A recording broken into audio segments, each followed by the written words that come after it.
بسم اللہ الرحمن الرحیم۔ اس امت کی دو بڑی عظیم فتنے اس امت کے لیے جو چیز حضور صلی اللہ علیہ وسلم بار بار اپنے ارشادات میں فرمایا کہ مجھے اس امت کا کوئی خوف نہیں ہے، مفہوم اس طرح، لیکن دو چیزوں کا خوف ہے۔ دو، ایک مال کی ہوس، مال کے پیچھے بھاگنا، دوسرے عورت کے پیچھے بھاگنا۔ یہ دو چیز کہتے میرے امت یہ دو چیزوں کو تباہ و برباد کر دی۔ یہ امت اگر اس دو چیزوں کے پیچھے پڑ گئی نا، بس پھر یہ آدمی گمراہی کی طرف چلا جائے گا۔ اور آج کا زمانہ اس پر صادق بھی آ رہا ہے، آپ لوگ اپنے آنکھوں سے دیکھ رہے ہیں، مال کما رہے ہیں لیکن یہ پتہ نہیں کہ یہ حرام ہے، یہ حلال ہے۔ حرام حلال آج کل کون تمیز کرتا ہے؟ ابھی حرام کے بارے میں حضور صلی اللہ علیہ وسلم نے ایک حدیث میں ایک مثال بیان فرمائی ہے۔ کہتے ایک شخص ہے، پیدل حج کو جا رہا ہے، تھکا ہوا ہے، بھوک پیاس ہے، سارے کپڑے کو چھیل گندے ہیں، اس حالت میں حرم شریف پہنچ گیا، زندگی میں پہلا بار اور وہاں پر دعائیں بھی کرا۔ یہ آدمی پیدل بھی چلا ہے، بھوکا بھی ہے، پیاسا بھی ہے، کپڑے بھی میلے کو چھیلا، حج کے ارادے سے چلا ہے۔ آئے اس کی دعا قبول نہیں ہوگی؟ کیوں نہیں قبول ہوگی؟ لیکن اللہ کے رسول صلی اللہ علیہ وسلم نے فرمایا اس کی دعا قبول نہیں ہوگی۔ کیوں؟ اس کے اندر حرام مال کا لقمہ موجود ہے۔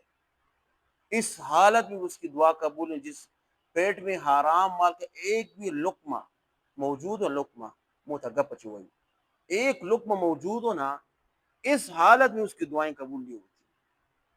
کہتے ہیں کہ ایک حرام کا لقمہ کھانے سے 40 دن کی نمازوں کی جو برکت اٹھ جاتی ہے، اتنی نحوست اس کی ہوتی ہے۔ آج کل بس سمیٹ رہے ہیں، یہ بائنانس ہے، یہ کرپٹو ہے، یہ سب حرام ہے، یہ آن لائن ٹریڈنگ، یہ فوریکس ہے، یہ ڈی ایکس ہے، یہ کیا ہے، ایف ایکس ہے، سب حرام ہے۔ اور لوگ اس پر علماء کو پھر طنز بھی کرتے ہیں کہ آپ نے کیوں حرام کیے ہے، حالانکہ علماء کہتے ہیں حرام ہے۔ لیکن آج کل لوگوں کو مال کی اتنی ہوس پڑی کہ لوگ الٹ علماء پر بحث کرتے ہیں کہ علماء غلط ہے۔ تو ایک مال کا ہوس، سمجھا کہ مال کے پیچھے بھاگنا، دوسرا عورتوں کے پیچھے بھاگنا۔ اس میں تو آپ پورے ماہر ہو، جس طرح میں اشارہ کر رہا ہوں۔ آج کل یہی زمان ہے، سب حسن پرستی ہے، ایک کے پیچھے بھاگو، دوسرے کے پیچھے بھاگو، ایک کے پیچھے بھاگو۔ وہ اللہ کے بندو، آپ سب لوگوں کے لیے، آپ ہر مسلمان کے لیے اللہ تعالیٰ نے جنت میں اس سے بہترین عورتیں آپ کے لیے مقرر فرمائی ہیں۔ ان کے لیے تیاری کرو، ان کے لیے محنت کرو۔ ایک نہیں بلکہ 72 ہیں، بعض روایت میں 300 ہیں، بعض میں کہتے ہیں لاتعداد ہیں۔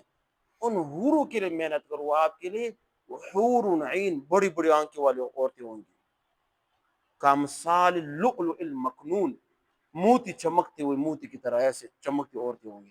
وہ آپ کے لیے اللہ پاک نے جنت میں بنائی ہے، اس کے لیے محنت کرو، اس کے پیچھے بھاگو، اس کو چھوڑو۔ اب یہ دونوں کہاں سے آئیں گے؟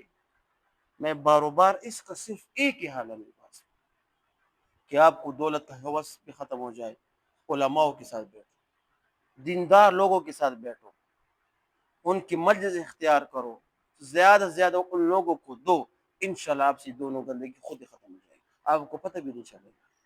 وظیفوں پر یہ آج کل ختم نہیں ہوتی۔